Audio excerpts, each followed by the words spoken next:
Welcome to the final flagship podcast of 2025 for 20 Minute Tims. We've got Livingston, we've got Motherwell, we've got Rangers, we've got the transfer window, and at the end of the show we've got the best and worst of 2025. That's all coming up this week. I'm your host Jamie, and I'm joined by Melly. Yes. And Stephen. How's it going? Some categories heavier than others. We'll find out later on. It's been one of those years, but yeah, I'm quite looking forward to having a look at the best and the worst of 2025.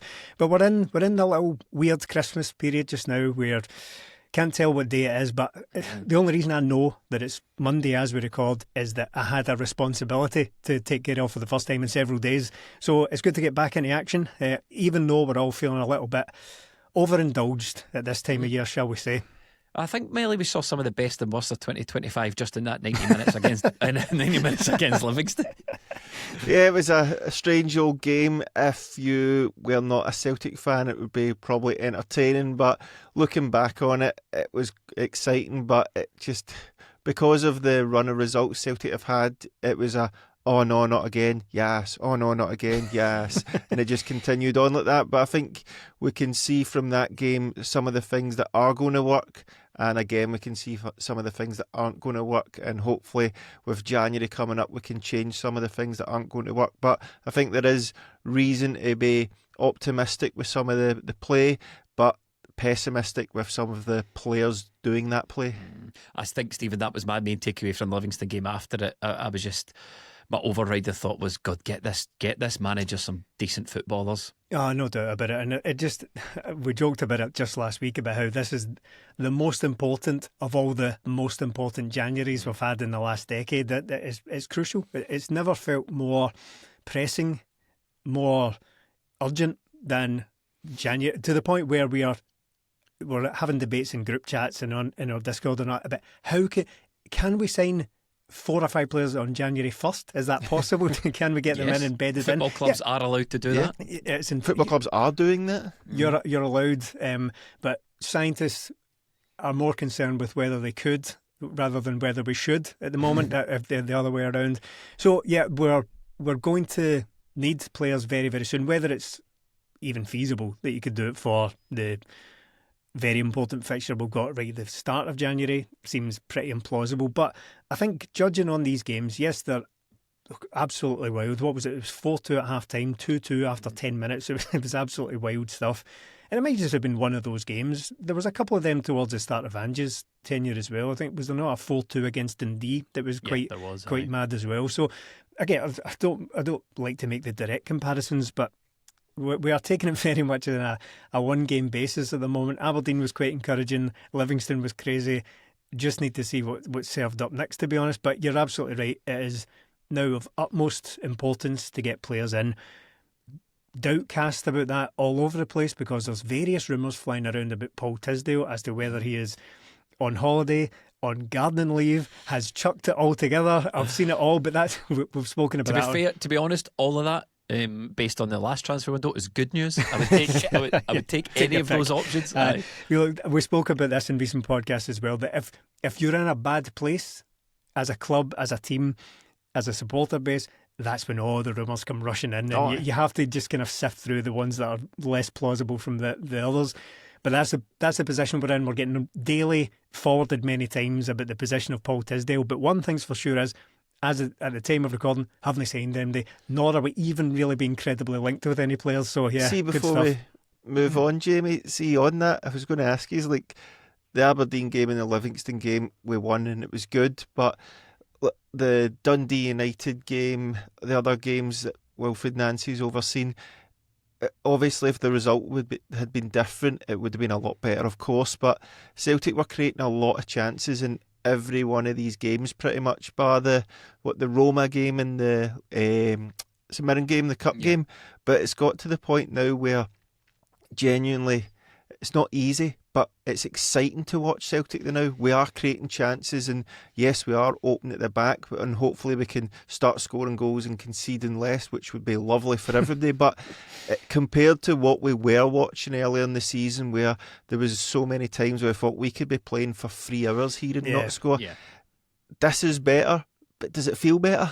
We've gone from we could be playing for 3 hours here and not score to we could be playing for 3 minutes here and not concede. That's the kind of hope in some of these games. I'd drawn the comparison on the Patreon podcast that we did after the game and after every game we do on those, obviously, that now these last 3 games, the Dundee United, the Aberdeen and the Livy game, now it's starting to feel like early Ange. Before, it felt like completely uncharted territory. You had no idea what was going on. I always had a slight inkling that Celtic and Wilfred Nancy could pull it back for the brink, but I mean, that was based on nothing but absolute blind faith at one point, especially after the St Mirren game. But now it's starting to feel like a wee bit like early Ange. And then similarly, Melly, when you're watching early Ange, you did get the impression like, right, some of these selections now probably, hopefully, won't look like the selections that were seen towards the end of the season. And when you're talking about conceding goals being a problem and scoring goals being a problem, you can pretty much directly point to, in my mind, 2 players that need immediately from January the 1st improved upon, and that's Johnny Kenny and Anthony Ralston. Yeah, definitely. That's like I was saying earlier, there's those positions that you can sort of identify now that said, see if we could get better players in there, then things would look a lot better. And that's probably the 2 key positions right now. Sinisalo came in for Schmeichel, and don't know if that was an upgrade at all, but looking at the game across it, what would have made that game better for Celtic? Well, the 2 goals they conceded were down the right hand side. The first one, Ralston dilly-dallies and then moves out the way. The second one, him and Yang go for the same ball. So if you brought in a better player there, somebody that can defend better and go forward better, you're probably doing a lot better. And then the Johnny Kenny thing, Celtic scored 4 goals in the first half and Johnny Kenny didn't get a sniff of anything. Even when he was right in front of goal and he just had to tap it in, he couldn't even do that, and Yang had to mop it up and score. So despite your team scoring 4 goals, your striker pretty much gets near none of them. So if Celtic were to plug in 2 players, then it would look a lot better. And even what Stephen said there about, is that feasible to just bring in 2 players? I genuinely think even we would struggle to get worse players to just drop into the Rangers game, because genuinely, what player are you going to find worse than Johnny Kenny right now just to go? Even if we sign somebody that's half decent or not quite fit, just play them, because Johnny Kenny, it can't be worse than Johnny Kenny. If they kick a ball, it will be better. Just a general warm body who knows geographically roughly where you're supposed to be on the football pitch to be a striker. The Johnny Kenny thing, I made my feelings quite clear on it last week. I don't want to just pile in. I don't want to heap misery on the boy, because I do feel bad for him at a certain point, because it's not his fault, and it must feel absolutely rotten knowing that you have played a significant part in the mounting pressure that has come on the team, and especially the manager. But I actually, when we were doing our build-up to the Livingston game, I said, look, I could easily picture him going out here and scoring 2, maybe even a hat-trick, because the amount of chances that are falling to that boy, something's going to go in. But I mean, I couldn't have been more wrong. Still feel like that. They're rooted to the bottom of the table. I mean, we're creating loads of chances against the bottom of the table side. How much easier does it need to be? Aye, and look, sometimes you get players who are in just lulls, just slumps of form where you think just nothing's going right for him at all. And I think it might be the case with Johnny Kenny, but the trouble is, like, when that happens to a Kyogo or a Edward or the types of first choice strikers that we have become accustomed to over the last decade or so, you know they're going to come out the other side of it, and you know they're going to be scoring big goals in crucial games. I don't think that's going to happen for Johnny Kenny. I know that before we move on, I must acknowledge the fact he did score in that semi-final, so that is a big goal in a big game against decent opposition. So it has happened for him before, but what I mean is, do I see it happening for him on a consistent basis? The answer is no at this moment in time. I don't see it getting any better for him. Now, I want to conclude by, I know it makes for boring podcasting here, but I want to repeat myself from last week. It's no his fault. He's been put in this position because of the negligence of people above him, and we shouldn't be shy about repeating ourselves there, because it is the major problem of this season. Is that true? But that is true. Well, they sold all the strikers and replaced them with a guy who is basically finished in Kelechi Iheanacho. I know that. I mean, if the debate is whether it's his fault or the board's fault, I'm very much falling in the latter camp there.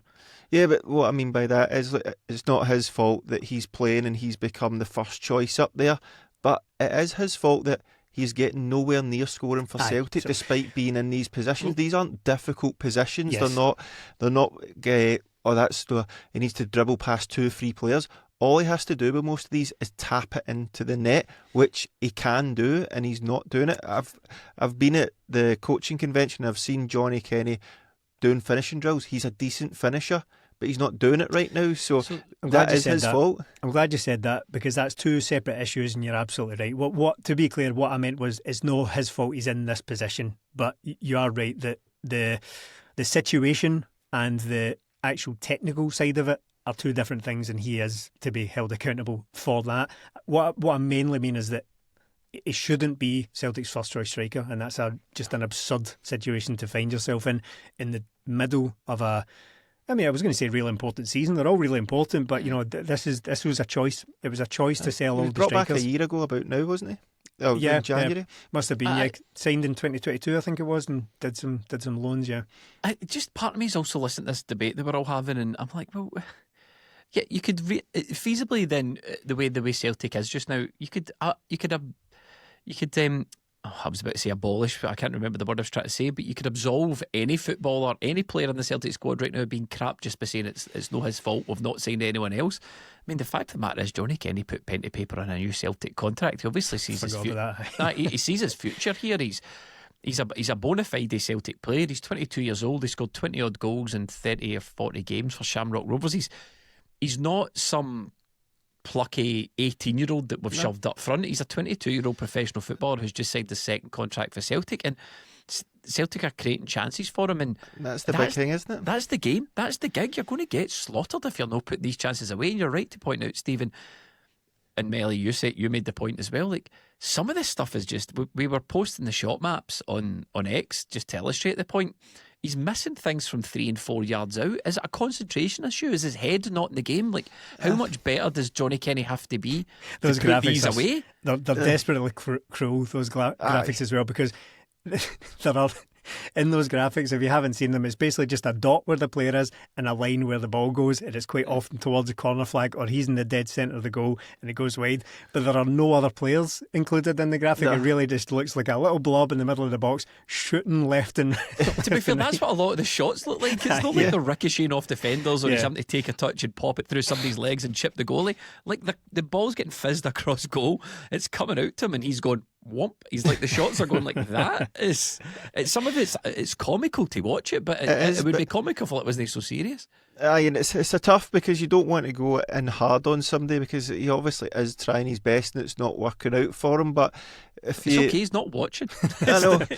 But again, I think something maybe myself, Ollius, we've been overthinking things with probably this season with everything going down, whereas if you take a step back and look at it, you go, hold on a minute, this is a striker who signed for Celtic, so what does he want? He wants a run of games and he wants plenty of chances put on a plate for him so he can bury them. Johnny Kenny's never going to get another opportunity like this at Celtic. There should not be another opportunity where he's the main striker and he's getting all these chances. There's players within this Celtic team, whether it be Ralston, Tierney, Luke McCowan, Yang, all been moved position, and some of them look okay, some of them don't, some of them are doing well, some of them aren't. Johnny Kenny is playing where he wants to play. He's getting opportunity after opportunity set up for him, and he's missing those opportunities. I know, and it's a wee bit patronising, because if Johnny Kenny was on this podcast and we were all sitting going, it's not your fault, son, you've been put in this position, you probably don't really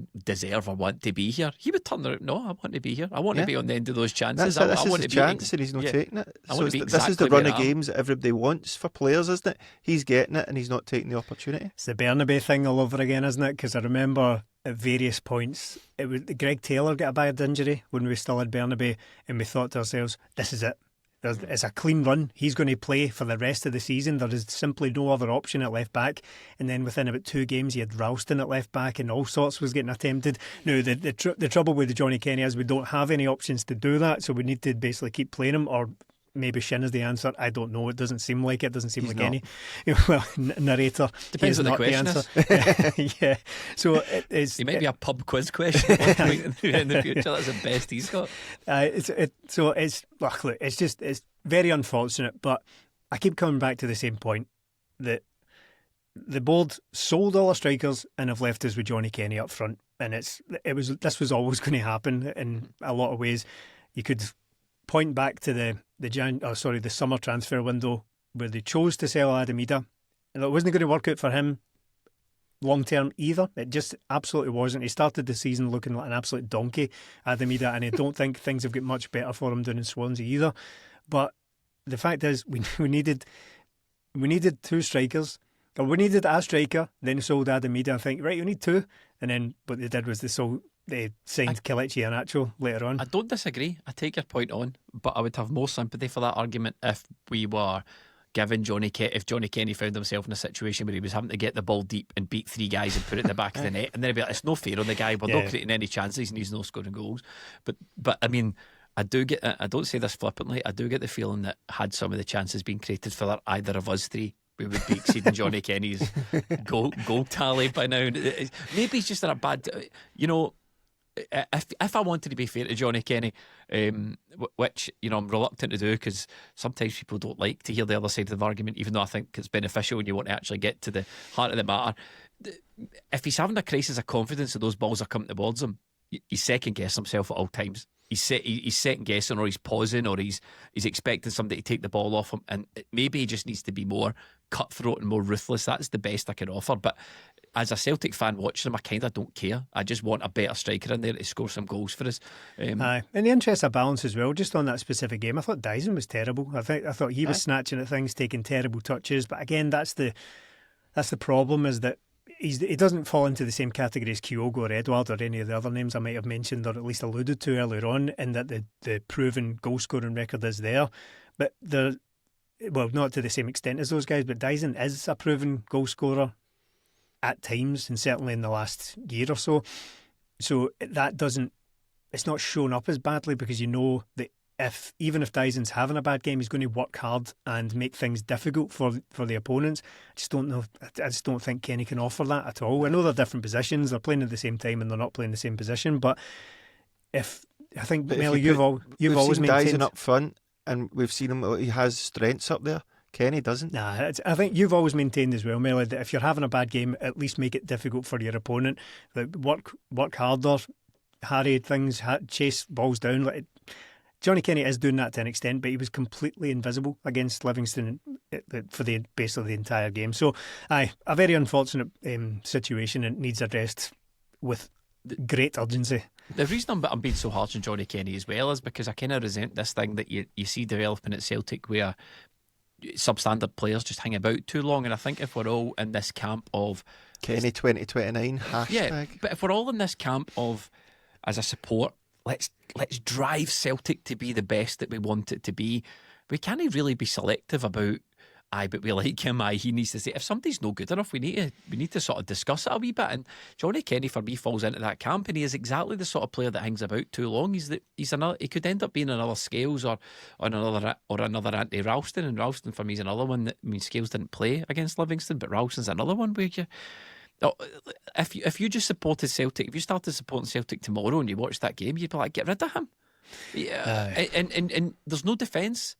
There's no defence for Anthony Ralston being quite literally under a Nancy team. There's no defence for him being as poor as he is, because people say, well, he needs that run of games. He's had scores of appearances for Celtic at this point. I think at this point. He's playing right centre back. Okay, but those mistakes aren't really related to that. Some of the stuff I'm watching for the guy is just related to being a general footballer, and his performances of he did okay, didn't he, under Ange? One season he did kind of okay under Ange, but he's never been that good again, and that was a blip, wasn't it, Melly?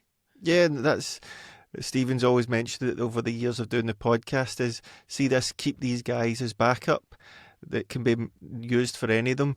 This is the problem with that, because if they are backup and you get a long-term injury to the guy in front of them, then they need to play, and then it's, but we need to replace them now. But we wanted them as backup. So it's why I would rather Celtic were more ruthless. It's why us as fans I'd hope we would be more ruthless. But I've always been a Ralston fan just for personal reasons. But him being in the team right now is far from ideal. He's not good enough.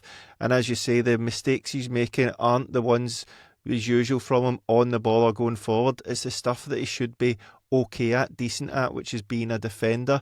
He did have a good sort of header that cut out a goal, but the run in the first goal is indefensible. He just moves over and Austin Trusty has to cut. I don't know what he's thinking or doing there. And that's the where they run out with their Yang, their arms behind their back, as if like the number one priority is not conceding a penalty. But that doesn't work if the guy's like 10 yards away from you and you stop, you plant your feet, stick your hands behind your back. Well, I'm definitely not conceding a handball penalty.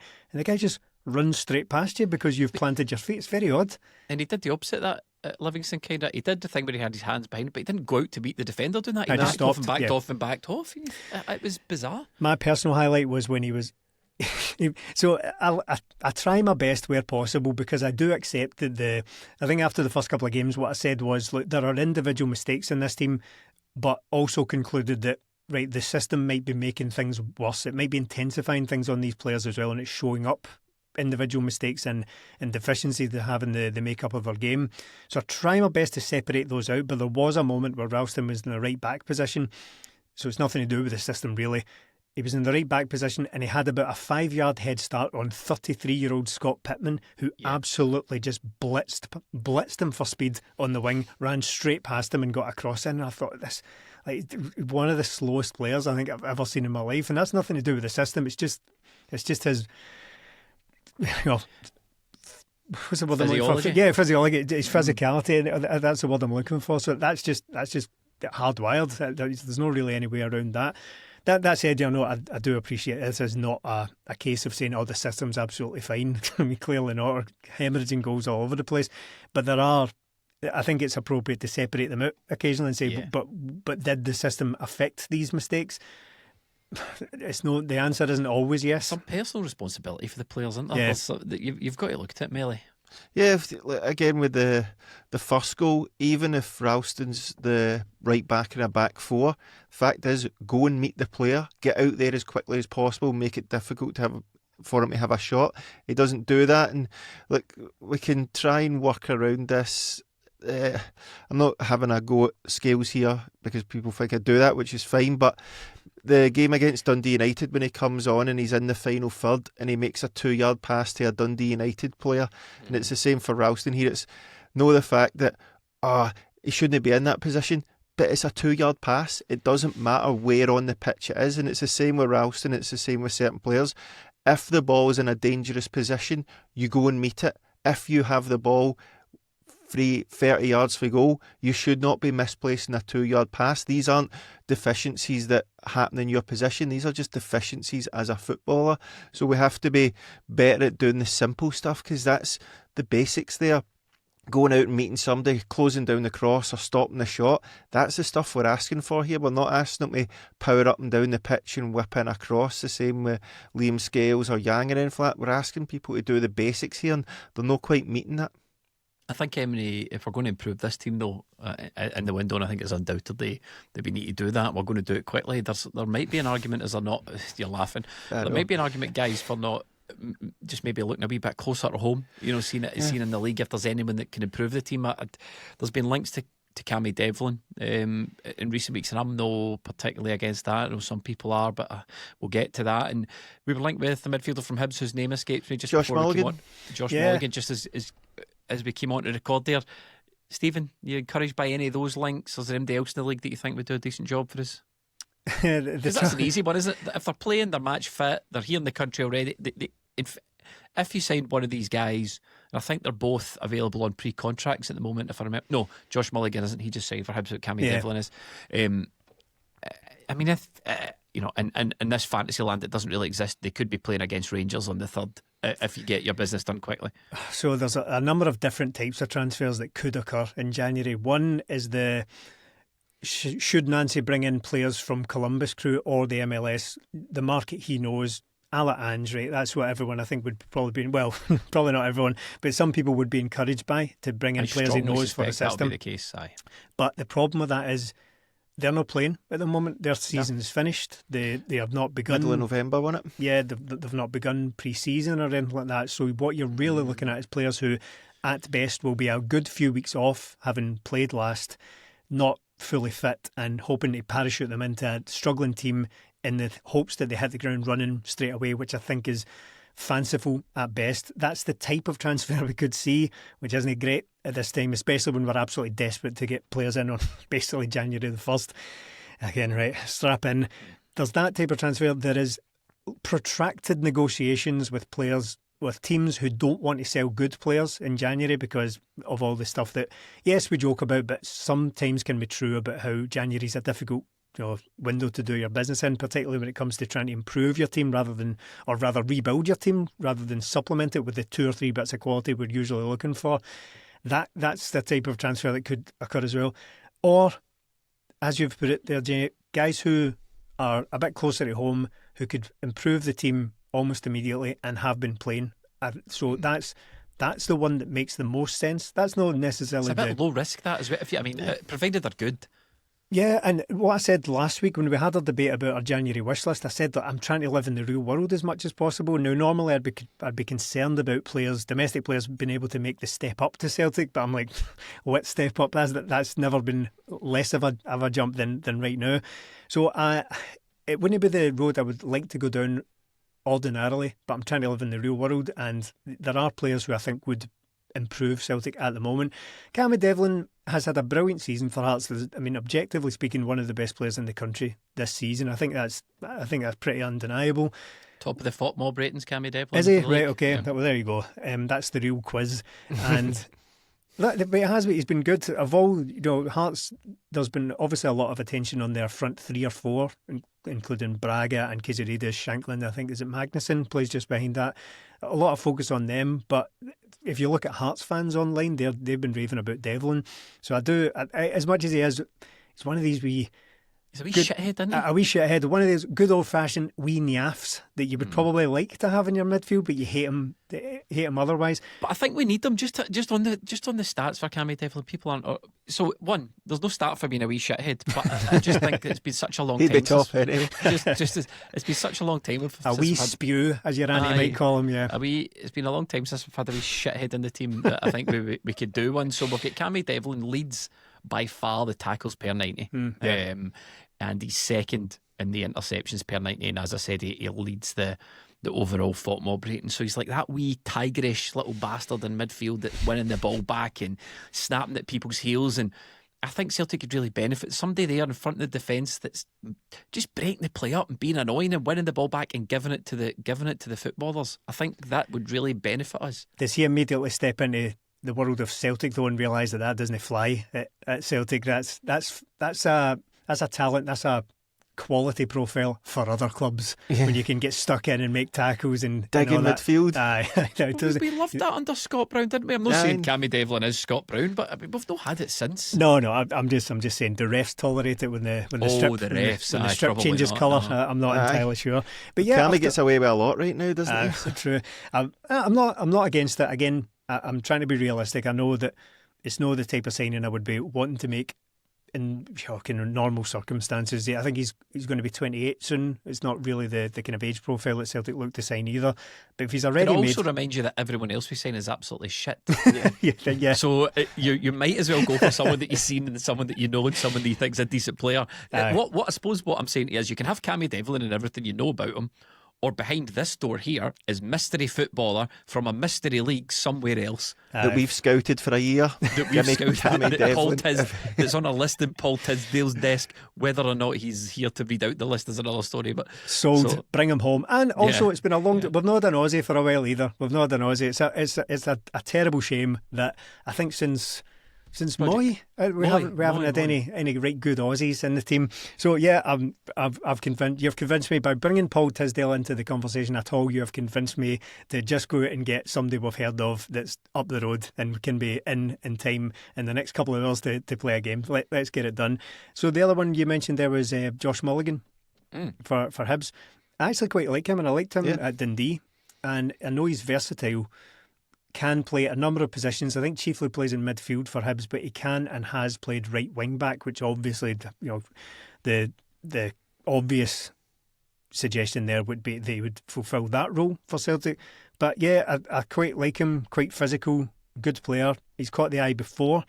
Definitely not against that either. So yeah, I'm my expectations, my standards are on their arse here, folks. I'm just going. I bring him in, a warm body for the Scottish Premier League. Martin Melly, Premiership. thoughts on those two, or Yeah, anyone else local? If you were to give me the option, would you want to sign CAMMY Devlin for Celtic all day? I would say no. But we're in this situation right now where if I'm looking at Celtic... Welcome to the depressing real world I spoke about last week, Melly. Welcome. Here we go. If you look at Celtic in the summer, would we have been better bringing in Stuart Finlay on loan from Oxford instead of JSP? Probably. Yeah. Would we have been better going out and getting Braga or Kieron Bowie rather than going for Iheanacho? Probably, because they are fit and they can play. Would we be better going for Devlin rather than Bernardo, for example? He would probably play more than Paulo Bernardo. So I don't want to think we're looking down on other players in the league, because I think there is a lot of value and there is players that can come in and do a job. Ideally, these guys would be backup, but at least they'd be able backup. Right now we don't have that at all, and Josh Mulligan sort of fits a profile.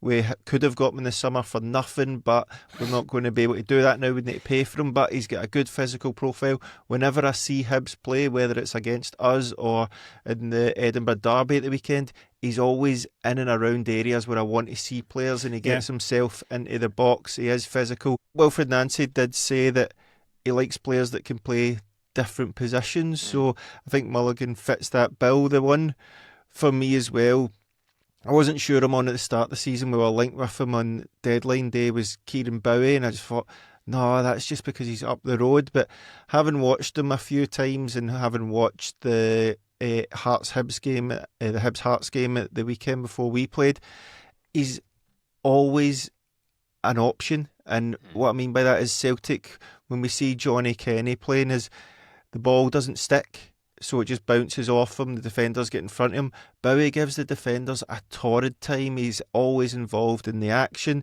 The only thing is he doesn't score much. He did score at the weekend, but I think if Celtic were laying on the chances for him that they're laying on for Johnny Kenny, he'd score a lot more.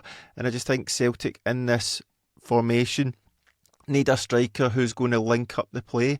We don't have that with Kenny, but if Bowie drops deep, collects the ball, holds players off and brings other players into positions, then we're going to do a lot better. So I wouldn't mind Bowie, I wouldn't mind Devlin, even though it hurts me to say that, and I think Mulligan would be good. There's a few players in Scotland, like there's Millen as well, good in the left-hand side, so there is good players out there, but we should be aiming for higher, but we know what we're getting right now. We're not going to be able to do that. What we need right now is guarantees, guys that are going to come in and help, because what we are using now is the backups, so that's not working out for us. I would probably disagree with you on one point. So the CAMMY Devlin thing, just because we're linked with him, it sort of piqued my interest. But as you say, you know, if we were given the choice, and I'm not necessarily sure he would be my player, but I'm kind of feel differently about the striker situation, and I feel differently about Kieron Bowie. This is a position where Celtic as a team and us we've been massively shortchanged, and if there's money. Sorry, I should say, if it was Kieron Bowie, I would want another striker. I'm not saying Kieron Bowie. This is just me. Instead of Johnny Kenny, if we need somebody right now, I would go and sign him, and then I would expect a better striker as well. But for a quick fix of this, somebody like him who's sort of not like him, but a bit Giroud that can bring players into the game, and obviously isn't a massive goal scorer, he would do. But going forward, yes, CAMMY Devlin, Stuart Finlay, Mulligan, Bowie, whoever, we need to sign better than that going forward as well if we did sign these players. Yeah, because I think that the striker's the one position where I think it's just unarguable, isn't it, Stephen? We can't. You need to go out. You need to, but you need to go out and spend big on someone where we as fans know the minute that guy arrives, there's our goal scorer. There's like zero room for fuck about ability here. No, you're absolutely right. We need, when the guy arrives, you need to go, there's our striker. Aye, we've been saying that since Kyogo left now. We've been saying it. That's an entire calendar year now where Kyogo has gone, and we've been talking about signing strikers. The replacement for Kyogo isn't even part of the conversation anymore. It's just going to sign a striker, as you said, Jamie. Just a guy who you recognise as the guy who's going to play up front for the most part and score any number of these massive amounts of chances we're creating. Tap two of them in of the last 12. And you're talking, he needs to score 15 goals between January and the end of the season. That's what I'm expecting on a return. I think that good. But it's non-negotiable. That is a big old ask, by the way. Yeah, but it's not my fault. Well, hold on, we're creating 30 chances a game. We can stick two of them away. Look, I hate dragging us back in this way, right? But we're talking about the whole year, and we're at the very end of 2025 now. We are in a completely different place as a club had we just signed a good striker last January. I firmly believe that. We, in my opinion, again, this is a lot of hindsight involved, but we don't go out to Kyrat. We don't lose the cup final. Which one? You win a treble last year. Yeah. Brendan wins his treble. Yeah, we're in such a different position, in my opinion, had we just gone out and signed a competent striker to help eat that out. Yes, ideally be the first choice. But now we're in a position where it's an absolute emergency because it wasn't addressed in either of the two opportunities to do that since Kyogo has left. And it's non-negotiable. It's unforgivable we've ended up in this position, given the stature of the club and all that stuff, right, and the vast wealth they're sitting on, that we're now sitting here in very late December 2025 screaming out for an emergency striker to come in and basically save the season. We're looking for a Robbie Keane here, lads, but a successful one this time around. Oh God, I was going to say David Bentley, but who am I thinking of? Bellamy. We need that. We David don't do that. David Bellamy. We don't go out and get a big high profile loan anymore. That seems to be a sort of thing in the past. I would even take one of those. I just think that, as you say, we're in a striker emergency here, and given the amount of chances that this team create, a half decent striker should be able to put them away, and it would totally even if we got no other business done in January, a decent striker totally changes the whole outlook for the season. It's a massive, big red flag, big blinking warning light that we need. I mean, we'd have more confidence in if we're going to be conceding 2 or 3 goals in every game. We'd have more confidence that we're going to win 5-3 in a lot of those, rather than possibly be on the end of a 3-2. I mean, we've got 2 massive games coming up in the Motherwell game away, obviously, and we've got Rangers at home. You and I discussed briefly, Melly, on the post-match podcast about what game worries you more. I'd sort of said that I think the Motherwell game might take care of itself. I think Motherwell are doing well, but I don't think there's much between Motherwell and Rangers. I don't think one team is particularly any better than the other. I think Rangers are about Motherwell's level, despite what you might think listening to the press coverage of their manager. We'll get to that as well. But I think the Motherwell game will be a tough match, but I think it'll take care of itself. The one that worries me is the Rangers game, because Rangers tend to... We've gone into so many Rangers games recently thinking Celtic automatically up their game, and actually the opposite's been true. It's been Rangers that up their game, and they've been a surprising match for us on many occasions, Rangers, and I think they've still got that in them. But we'll get to the Rangers game, Ellie, but your thoughts on the Motherwell game first of all.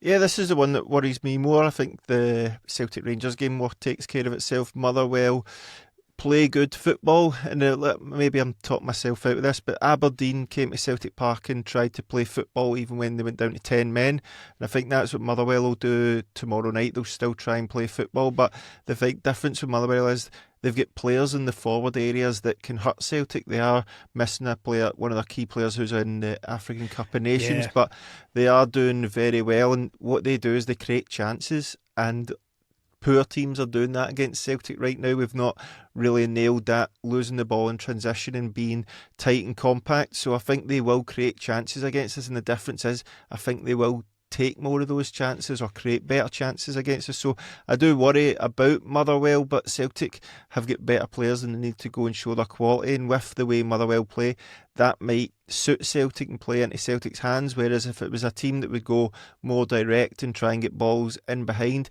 it might be more worrying for us. But I still feel that this is a good team. They were unlucky at the weekend. They should have had a penalty at Ibrox, but they went there and played their game, and they've already drawn with Rangers this season as well. So they're a decent team playing good football right now with good players in certain areas. So I don't want to overlook that game, because Fir Park always kind of is a tough place to go, or it's always a good game up there, I find.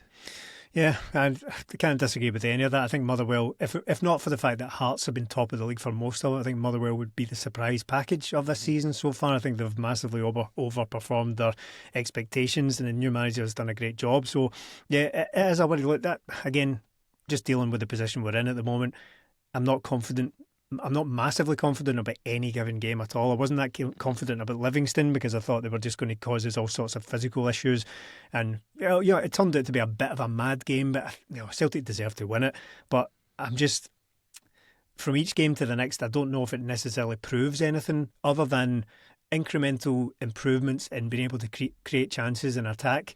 The defence still has huge questions over it, and I think one thing I've noticed, I think it's Maswanise that's at AFCON at the moment, so he's missing, but they have been capable of getting, they've got quite a lot of speed in forward areas, and they're capable of getting bodies forward in support of that, so it could cost Celtic an awful lot of problems.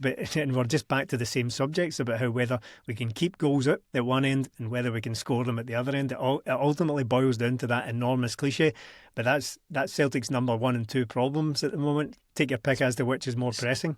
I mean, speaking of number ones, were you convinced in any way, Stephen, about Sinisalo coming in? Is it Casper right back in for you against Motherwell and Rangers? It's quite a difficult one, isn't it? I don't think he was massively convincing.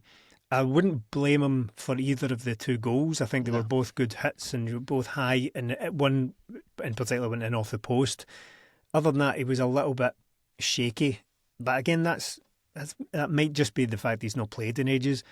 But you're going to have to. This is just how it works. When you're given your chance, especially a goalkeeper, you really need to take it, because especially if you're up against such a enormous figure in Kasper Schmeichel, when he casts such a large shadow over the squad, it's going to be difficult to take his place anyway, regardless of his form, because he's such a leader.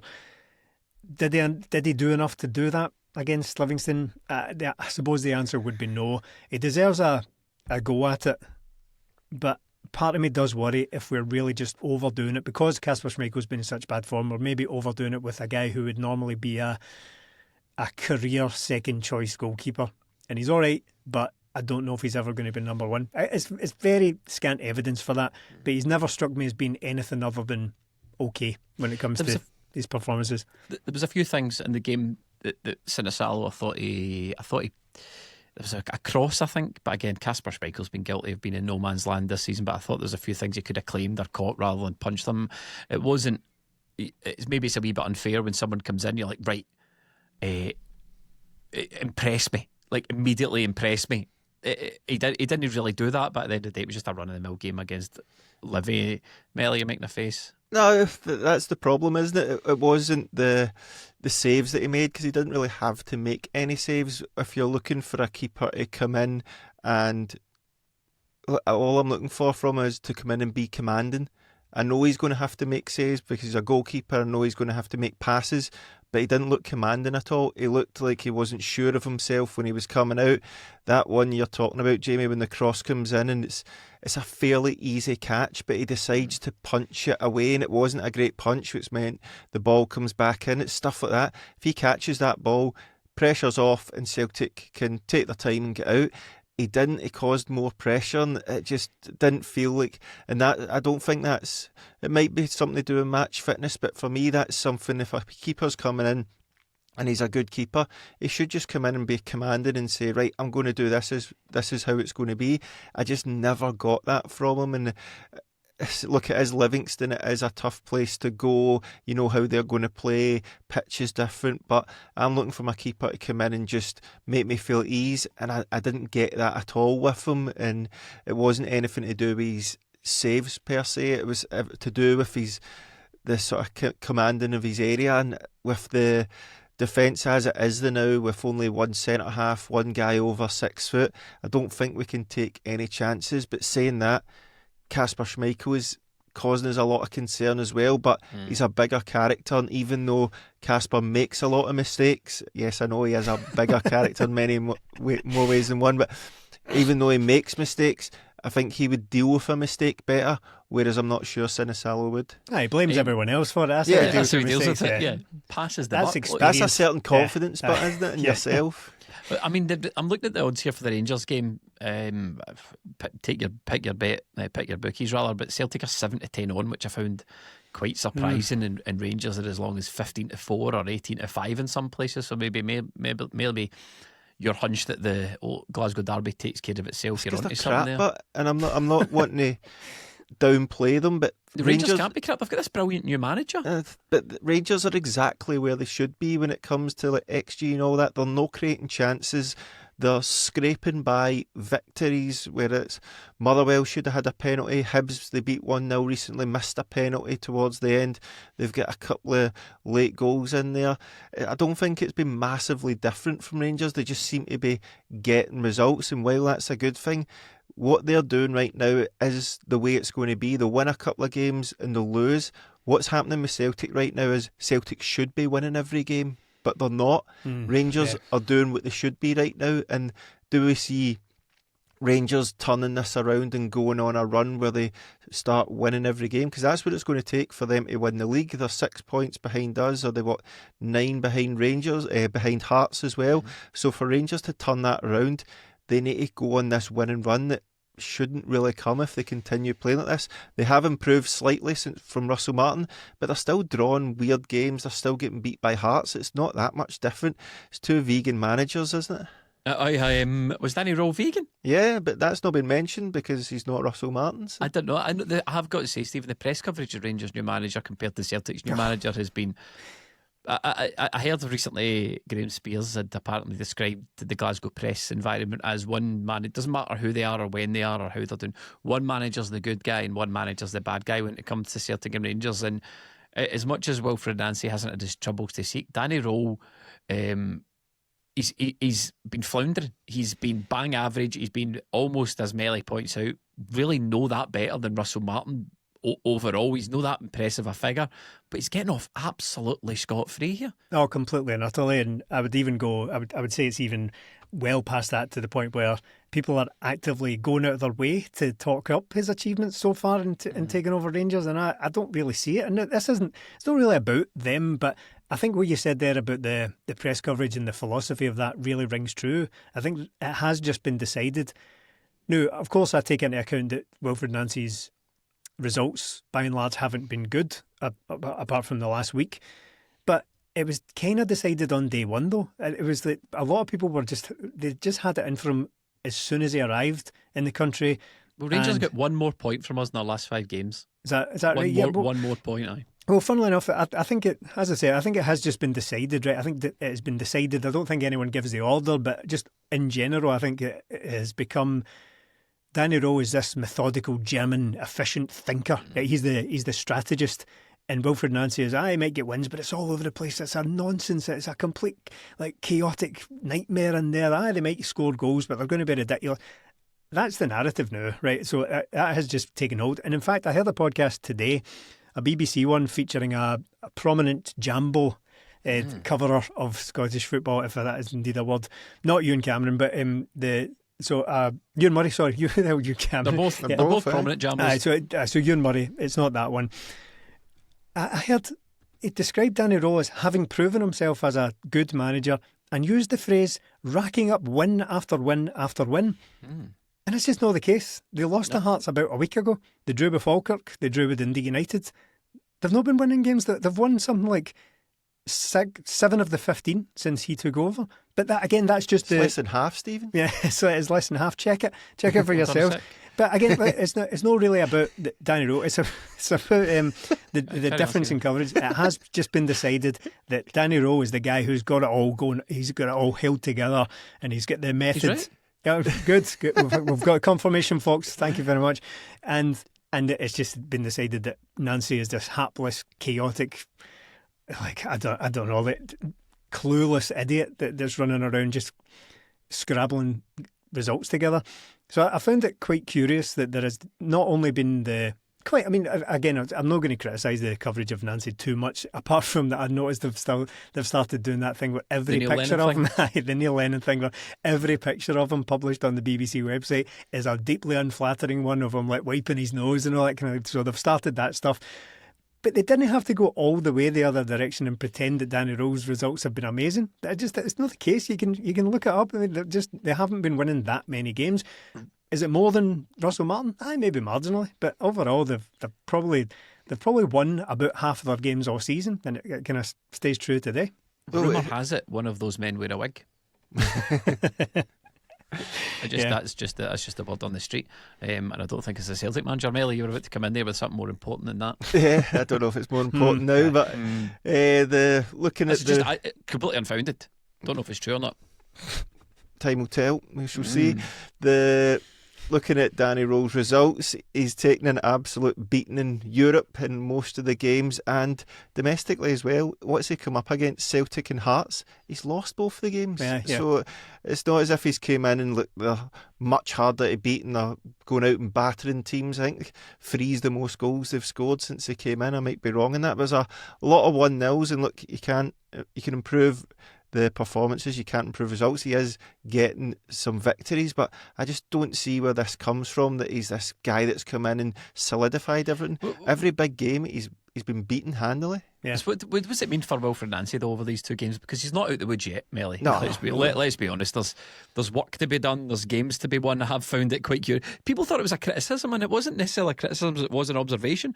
Wilfred Nancy got the win against Livy, and I was more pointing to the press coverage after the game. It was, I got the win, but this can't go on. It's absolutely chaotic. Whereas when Martin O'Neill got the win, getting the win was the whole objective. The press coverage after it was sharp downturn in the win being the most important thing. It's all about systems and all that. Everyone's kind of stuff. a tactician now. When Martin O'Neill was doing it, which we're very thankful for, and Martin O'Neill did a good job and all that, but when Martin O'Neill was getting the wins, all the press coverage after the game was, this is what happens, you get a manager in to kick some arses and simplify things and get some wins, and then Wilfred Nancy gets the win and everyone goes, this can't go on, he needs to work on these tactics, but he's not out the woods yet. No. I mean, there's a lot of work to be done from Wilfred himself, isn't there, Melly?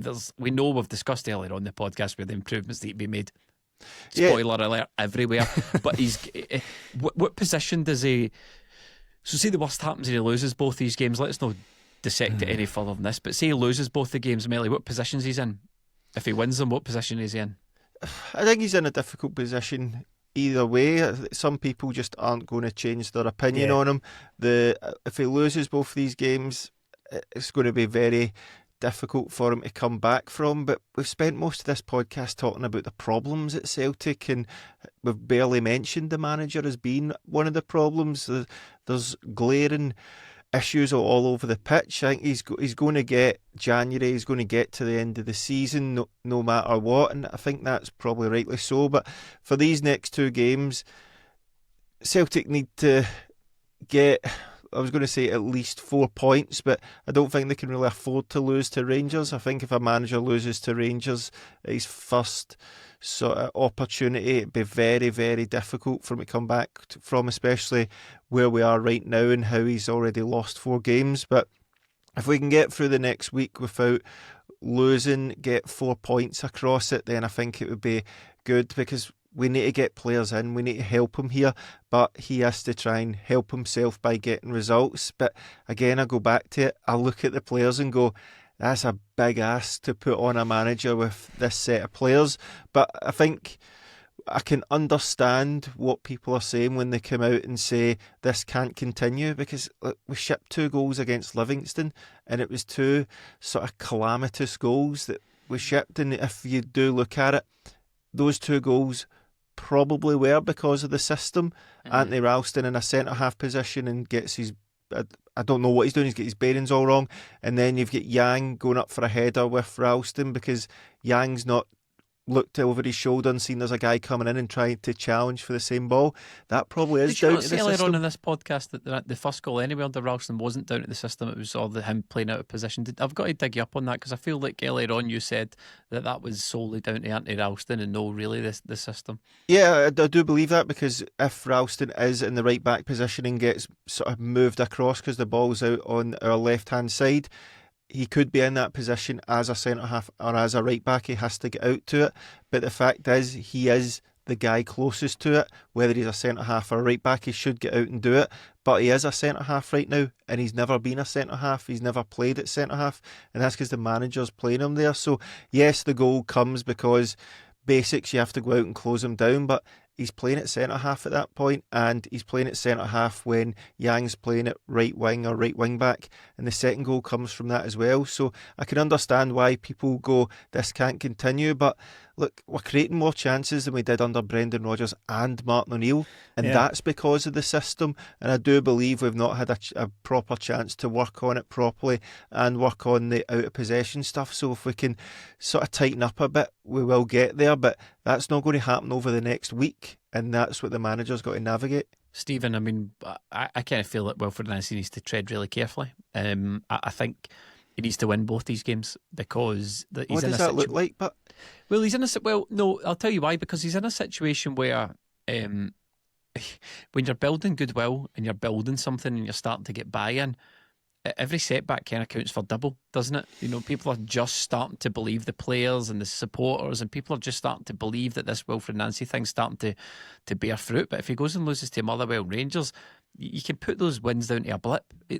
He needs to string things together in order to build that, and it's not the way I would personally, although I would probably err towards that, but I just think it's the reality of the situation. Isn't it? Even if he loses the next two games, all that he's built over the last 2 wins he's had, the last couple of decent performances, it starts to look more like a fluke than anything that Wilfred Nancy's doing. I think that's true. I think that will very quickly become the story. That will become the narrative. If you lose 6 games of 8 either side of 2 games that seemed at best quite chaotic and quite kind of good, not that they could have gone either way. I said Celtic more than deserved to win the Livingston game and the Aberdeen game as well. But I think there is a There's prevailing 10 man Aberdeen and Livingston at the bottom of the table is how people will look at it. Yeah, that's it. Again, not that I necessarily agree with it, but I'm not going to shy away from the fact that will happen if those results. I'll find it very difficult to defend. Not that I've really any interest in doing that. I think there's been a kind of odd framing of things as there are staunch Nancy defenders and people who just want him out altogether. I think I'm quite undecided on it, and I find that to be quite a sensible place to be at the moment, because I think it could go either way. I just want the guy to do well, and I wanted to, as where possible, give him a chance. But you need to be realistic. If you lose to Motherwell and Rangers, I think a lot of people have given up already, but I think that number will increase dramatically if that is the case. There's no getting away from that. There's no softening. I can see that. myself being one of those people, to be honest. See if he loses to Motherwell and Rangers, I think that might be a bridge too far for me. I'd sort of last couple of weeks I've said I can see him getting something together. If he loses both of these games, I would be at the point saying, right, well, he's had the chance, he's had the games, he's had the training time. It's not going to work out for the guy. The best he can ever hope to be is maybe a dialer at best, and I don't want that. No, unfortunately, I think it might come across as fence sitting here, but unfortunately, going into games like this, it really is going to amount to it depends. So if we lose both of those games, worst case scenario, let's hypothetically lose to Motherwell and Rangers, and it just looks like a disorganised shambles where you haven't got the best out of the players. At that point, you are like, well, I don't know where you go from here. But if you do lose both of those games, and it is a case of we've created 10 chances and Johnny Kenny and Dyson Maida have just completely fluffed them, it's a different story. Again, the result is the same. The end result is much the same, and I will not be able to deflect any of the slings and arrows that will come Wilfred Nancy's way. If that happens and it's just a hard luck story, I don't think people are going to care ultimately. I don't think people really cared that Celtic were desperately unlucky against Dundee United. Ultimately, it is about just losing far, far too many games as a Celtic manager, and it's just realistic to say that. If you lose 6 of your opening 8 games, I don't know where you go from there. But I think ultimately it'll depend. It'll depend on what it looks like. If you take a tanking in either one of those games, then I'm not going to sit here and say, oh, he needs a chance. He needs an entire rebuild in January, because if it does look like those things have happened because if all the quite unfair at this moment in time assertions going on that he just hasn't got a clue about football and he doesn't know how to organise the defence, if that turns out to be true, then there's very little coming back from that. If that happens, if he loses 2 games, Ian, you might as well look at getting a new manager in January as well. because it's never going to work for the guy. It's too far gone, and so is this year. There's been too much. There's been too much 2025. And thank God. Piss off, when 2025. When is this year going to end? Well, luckily the answer is in like 3 days or so. So we thought we would take a wee look back at some of the best and the worst of 2025. We've asked our Discorders, and you're thinking, well, what's the Discord? Well, it's a fantastic Celtic community that we've built online as part of our Patreon. As part of Patreon, we're also going to be having scouting podcasts on Rangers. We're also going to have post-match podcasts on Rangers. There's writing, there's videos, there's podcasts, there's Discord. There's so much on there. Patreon.com/20minute Tims if you want to support the podcast that you enjoy so much. So we do the best and the worst. I think it's only right to do the best first. Okay, and we will go to the worst. So the best moments, according to Discord, and we'll have our own as well, of 2025, some honourable mentions. I don't have my glasses on, damn it. Marchamil said, the game where we all just sang the greatest hits in the freezing cold, top tier nostalgia. That was after Melly Brendan coming out. Remember, people were singing about Kieran Tierney. The Green Brigade sang the Kieran Tierney song, and Brendan Rodgers called it disrespectful to Greg Taylor. I kind of... I would understand if it was like the Wilfred Nancy Martin O'Neill thing, if Greg Taylor was having a particularly bad game and we were singing for Kieran, that would be silly. And you weren't just excited about a new signing that everybody knew was coming to the club. Yeah, they barely hitting it. Maybe there was something about Greg Taylor never having his own song and being always kind of unfancy. I don't know where Brendan was coming from, really. It was one of those ones where you think, just shut up, Brendan. But that and I bet Greg Taylor was saying the same. Imagine him in the dressing room. Just highlighted it to everyone. He gets up the road and he's like, how do you think Greg Taylor feels? Because he literally said that. How do you think Greg Taylor feels? Greg's in there crying. Well done. Greg Taylor's like, what? And he must have just been through the door. Oh, shut up, Brendan, man. Give his peace. But then you've just made it worse. So I would love to know that, because you know Brendan kept going on about how he wanted Greg Taylor to stay. I would love to hear from Greg Taylor's perspective if it was a case of, he said that out there, but not once did he ever offer, not once did I get offered any sort of contract. The moment itself, though, the songs were brilliant. It was basically every Celtic player song you could remember for the last probably 40 years that they were getting wheeled out. All we were waiting for was Joe Miller at one point, but that was a great day. That was thoroughly enjoyable. Just a reminder that football and going along to the football and supporting the team can be fun. Sometimes they can just go along and have a right good laugh at the quite silly situation that Brendan Rodgers had put us into. It was great fun. That was around the same time, wasn't it, Melly? I was reading one of Kat's comments. They said it was around the same time. It says Brendan gave an interview saying that fans should celebrate things like back passes instead of. This was around the change to the angle of attack time, wasn't it? He said Brendan said fans should celebrate things like back passes and stop singing about players no longer at the club. Did you ever celebrate a back pass, Melly? Was that one of your highlights of 2025? Do you remember any particularly good ones? No, because we had so many of them in 2025 with the old... It did happen though in that game. Remember the first couple of back passes of that game after you've been mentioned it, was like, hey. Shit house today, we don't get enough of Oh it. yes. Yeah, and it's just a bit of banter that everybody loves, isn't it? That's what you want to go to the football and see your team winning, but also, like Stephen says, have a bit of fun in it. That was a bit of fun around the time, and it's no the end of the world. But I wonder, like you were saying about Greg Taylor and other players, I wonder now if you were to go to some of the players and go, what did you genuinely think about Brendan Rodgers? Did you think he was this elite manager, or did you think this guy talks a power of pish? What it would be, man? Probably both. Yes. I reckon there was a great deal of excellent manager, detail, and all that was spot on. Had this place running so professional, but he was a cringe lord. The duality of man. Yes, yeah, Rodgers. That sounds like something Brendan Rodgers would say, actually. Russo said the shout of Chubby Arla when Kelechi made his debut. Do you know what one of my highlights was when we're on the subject of Kelechi? What game was it where he was absolutely cheering us on for the sidelines? He went off. There was a few, wasn't there? Yeah. Aye. It was at Celtic Park, wasn't it? Yeah, it Falkirk? I love to see that kind of enthusiasm from our players. Kendo said Maeda's season 2025, 33 goals, 12 assists, and is winning the Player of the Year. And McGursey said KT scoring for Scotland. Oh, yeah. Aye, come on.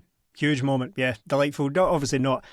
So it's only indirectly related to Celtic's season, and given the dearth of highlights of 2025, we'll take it. We'll squeeze that in there from McGursey, Well, I mean, Melly, can I offer you Pat McArdle? He said a shout for the best is the absolute meltdown that lasted for weeks over the attempted murder of Butland from Trusty. Oh, aye. The boot to the face, wasn't it? Yeah. Aye. And then for Willie Collum come out and poo-poo it straight away, and then that was it. Aye, that was a good one. Always after the defeat, you get the good stuff coming out, don't you? I've got a funny feeling this up and coming Glasgow Derby's going to be really, really tasty. Well, they've set the stall out with the referees recently, haven't they? So they're getting all the decisions. So. Yeah, I mean, that penalty shout in the last game against Motherwell was absolutely ridiculous. That was like something for the good old days. That was like something that Craig Levein would come out and absolutely flame. James Forrest scoring the last game of the season. Can I offer you that as a highlight for 2025? Oh, that was brilliant. It was such a strange goal because it was pretty much meaningless because it meant we drew the game. We didn't even win it, but because it was to continue the streak, it just...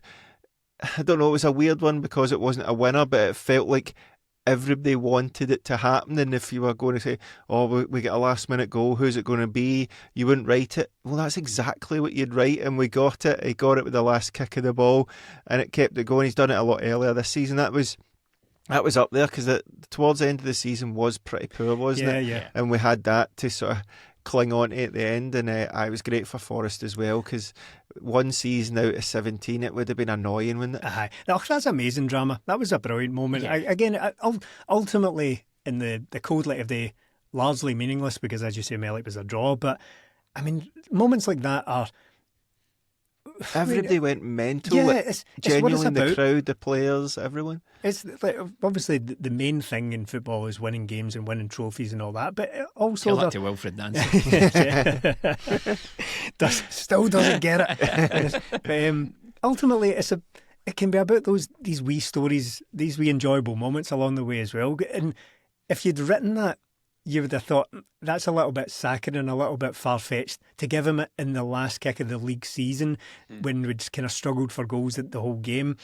It might seem a bit far-fetched, but it actually happened. It was a brilliant drama. Well, that's a pure moment of drama. It's pure narrative, that James Forrest, because the bare facts of the case are winger scoring in 17 consecutive seasons isn't really that exceptional. He's got 2 in 18 months now. Yeah, the bare fact of the matter is scoring one goal in whatever season isn't really that. There's nothing on paper exceptional about that except the narrative around it and the Celtic story. Like, that's what makes that moment so great, and it's just what makes football so brilliant. And so we've got the top three here. Well, this was a poll on the Discord, so we compiled a load of them together. Those are the honourable mentions. Then we ran a poll to vote for the top three. So here's your top three moments of 2025. I'm not sure I agree with this particular order, but here we go. Kuhn scoring against Bayern away. Yeah, brilliant. It was good, but I didn't like the guy, so not for me. Martin O'Neill beating Rangers. And that's what football can be about as well. It can be about these romantic stories, and it can also be about holding being a petty dick about bitter grudges to the very end. I think I'm totally with you there. Yeah. Martin O'Neill beating Rangers at Hampden. Melly, that probably would be my top one. That was just brilliant because we've not beaten them in such a long time, and seeing Martin O'Neill in the dugout kicking every ball in his tracksuit and the crowds, it was just, as a man who absolutely hates Hampden, I'm on the record many times talking about how much I loathe going to Hampden. That was brilliant. I'm struggling to think of a better game the last calendar year that I enjoyed. Before we go any further, I'll just check, see if there are any other moments against Rangers in 2025. No, carry on. Okay, as we were. Number one, the poll though, Jota scoring on his return. Martin Melly, thoughts? Oh, I would put James Forrest ahead of the Kuhn goal, to be honest. But me too. It'd be a toss-up between Jota and Martin O'Neill. I'd go with the Martin O'Neill thing. I thought that was brilliant, just seeing him there. Celtic hadn't beaten Rangers in so long. He came in and got a tune out of these players that a week before I would never have believed they'd be able to go and win that game. Maybe it is a bit of recency bias as well, because the Jota thing was absolutely brilliant. It was, and again, it's crying, remember? Yeah, it's a goal against Motherwell. Don't get Aidan McGeady started again. Remember the reaction to that when he said, it's not for me. It's not for me showing emotion at the games. Absolute nonsense. No, Aidan prefers to do his crying in newspapers and podcasts and all that. But with Jota again, It was one of the last goals in a victory against Motherwell in a game that was already won, but it was the release of emotion for him. He'd barely played football, he'd come back, the fans were singing his name, he comes on, gets the goal and just has this outpouring of emotion. It was brilliant to watch. It showed you again that, do you know what, footballers are human, and no matter how much they're paid, they still have those feelings and they get the same joy as us. But I think Martin O'Neill, for me, coming back, didn't agree with it at the start, still... It was a good buzz now, but I'm not sure it was the best for Celtic. But him beating Rangers, absolutely loving it on the touchline. It just felt like, we've got a team back here. Look, the Martin O'Neill thing, you said there it wasn't the best for Celtic. It was. He got us back winning, and that's absolutely it was, fine. But with hindsight, has it done this manager any favours? Probably that's not. Wilfred But at the Nancy's time, problem to solve. To be honest, that is his problem to solve. Look, the Martin O'Neill thing was great, and we all enjoyed it at the time. My problem with it was in the early days of Wilfred Nancy, people were talking as if Martin O'Neill had like some sort of alchemy where he could just turn up and win football games, and that's all there was to it. And I was looking for a wee bit more longer term planning. But I think him coming back and beating Rangers and all those moments we had, it was great. It was the perfect wee cameo, coming back, steadying the ship, Walter Smith style, as Rangers fans are so fond of. There's another part of the Danny ROHL story here as well. Sorry to drag us back to that, but imagine, spin that the other way. Imagine Wilfred Nancy had lost to some 70-odd-year-old Rangers manager in a crucial semi-final. Yeah. Not a word said about it. Imagine Wilfred Nancy lost to Big Eck, who had come back to rescue Rangers season, or Dick Advocat or something like that. It'd be absolutely slaughtered for it. So listen, we're getting to the worst moments for the worst moments of the season. Now, see on this, we have categories. We've got the best moments, we've got the worst moments, and then some miscellaneous mad shite that happened throughout the season as well. Quite a lot of crossover. You could have had a number of them in any category you like, but the worst should be interesting. So, some of the worst moments. Right, okay. Honourable mentions, Dan M. Briefing against Brendan Rodgers to Roger Hanna and the Sun. Which was just like, that's just old school. It's Glasgow businessman stuff. Still never got to the bottom of it either. They did it. No investigation needed. What was it Michael Nicholson said, Millie? We're too busy doing other things. Too much on our plate. What other things are you doing? 2 cup final defeats. Terrible. Absolutely. Can we put Johnny Kenny's return to the Celtic squad as one of the worst things that's happened in 2025? That's where it all started. Last January. Jota's ACL in there as well, I think. From Jota's ACL injury, of course. Yeah. Of course. Graham B getting beaten off St Johnstone, which means we couldn't win the league at home the following Saturday. That adds to what you mentioned a minute ago there, Millie, about how the end of the season was just kind of petering out a wee bit. That added to that, the fact that we had this golden opportunity to go and beat a terrible St Johnstone team to clinch, or to set up the clinching of the title at home, and it was just yet another it seemed at the time a minor inconvenience, but that's because we still had the cup final on the horizon as well. We were marching toward this treble. See, around that time, you remember going, look, this team's done, it needs gutted. Yeah. They did that, but they didn't do anything about bringing the guys in. Yeah. So the top 3 in the poll, and we can reorder these if we want, like losing to Barry Ferguson's Rangers, inexcusable still. Inexcusable to this day. At Celtic Park was just, and the drive-by scooshing was just unbelievable. Getting put out by Kairat. Is that number 2? That's number 2. But the number 1 worst moment of 2025 was the end of the summer transfer window. And you know what? We actually did the thing where we went to the free transfers. We actually had to do it. I can add in my own personal one here. And it's not personal, because I actually quite like him as a guy and I really rate him as a player. But the biggest red flag around this time for me was signing Kelechi Iheanacho. See, when you look back on that, and I remember my reaction at the time, it was one of those ones, picture yourself back in that day, the end of the transfer window. People were absolutely incredulous at what they were witnessing, could not believe it. It was disbelief was the word of the day. Everybody was... And within 24, 48 hours, that's when the whole collective had kicked off and everyone was rallying against the board, etc. Right? But I remember going to my bed that night, I couldn't believe that Celtic had failed to get a striker. And it was one of those ones where you roll over and the first thing you see, one eye looking at your phone, Celtic are pleased to announce the signing of Kelechi Iheanacho. I was like, absolutely seething within seconds of looking at my phone. It was like Glasgow's crossest man from the thick of it. But I couldn't believe it. And look, he started to kind of change my mind on that because he was playing really well. But ultimately, here we are months on. 10 appearances, 1 goal from open play and a couple of penalties. Stop doing your hamstring. Yeah, it was a massive red flag at the time. You could probably compare it to, remember you said it at the time, Jamie, years ago now, you could start to see it fall apart if you just work backwards to the signing of Emilio Izaguirre in Brendan Rodgers' second time around. Sadly, you could probably do the same for Kelechi Iheanacho because a couple of months later, Brendan Rodgers was out the door and the whole club had caught fire. It's not directly him, but he was the final. He was the final sweet corn on the shit cake we'd served. We'd been served up over the transfer window. Yeah, so I'm not surprised that is number 1. Miscellaneous mad stuff, things that we couldn't categorise. Melly, just pick your favourite as I read through them. Various people suggested that the Honda Civic analogy that was great. That was absolutely brilliant, and it's true. It's come true. He's right. I mean, Brendan's starting to look like a lot of his problems with the club are well founded. Oh yeah. Martin O'Neill coming back as a general point, I think that was, when you said it, Mel, it could have been good, could have been bad. I think it was a good thing. Still mad though, regardless of how it went. Again, it's about trying to put yourself back there in 2025. Martin O'Neill has been announced as the Celtic manager 25 years after he got announced the first time. It's so hard for me to retrospectively look back at that and go, that was a terrible decision, because he came back and he won football games and Brendan Rodgers wasn't doing it. And I know there's more to it, but you need. How do you sell that as a bad idea to me? I don't know. But if you were to go back to this time last year and go, hereby see that by the time you get to the end of the year, Martin O'Neill have been Celtic manager, you go, geez, peace, man, he's 72 years old. There's no way we're bringing him back a guy like that. The board did it because like I say, Desmond must know what he's doing. Yep. And that brings me to Oddbins, Desmond's statements. Well, both of them, brilliant. Brilliant.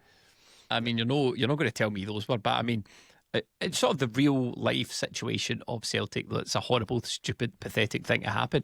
But in terms of like looking back in retrospect and having a bit of shits and giggles about it at the end of the year, pure drama. I mean, how often do you see things like that? Total basket casery from Celtic. It's unbelievable. Flaming the manager as he leaves, and you're brilliant. So you've came out and absolutely tore this guy's character to shreds, but at the same time told us he's resigned. So you're saying he's tearing the club apart from the inside, but you refuse to sack him. You wait till he quits. And we had a commitment to extending his contract long term. Remember all that stuff as well.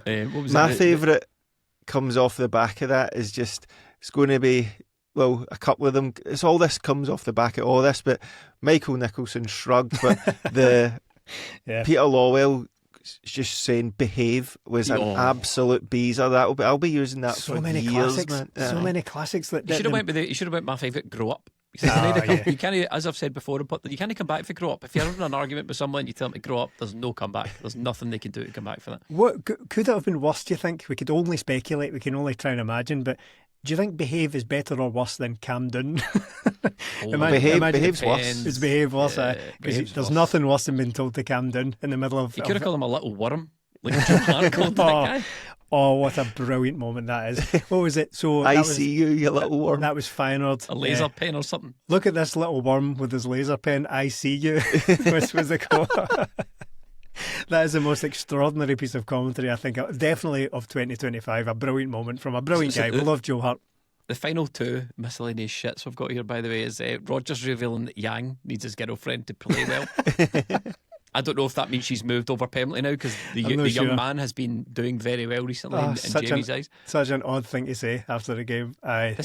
Yang's been playing well because his girlfriend's in the country. This is the one I want. This is what I really want now.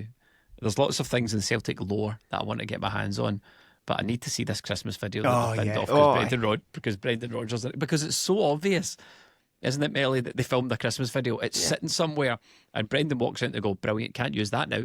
And on their socials, they've been using wee clips from it. Like there's pictures of like Jota and various other players in like Celtic memorabilia or Celtic Christmas jumpers or opening gifts. So they've used as much of it as they can. But it's a big production. They probably got James McAvoy or something. Oh, they did that. Was that last year? Remember there was a game where you seen him at something. It Something was like Tony that. Roper.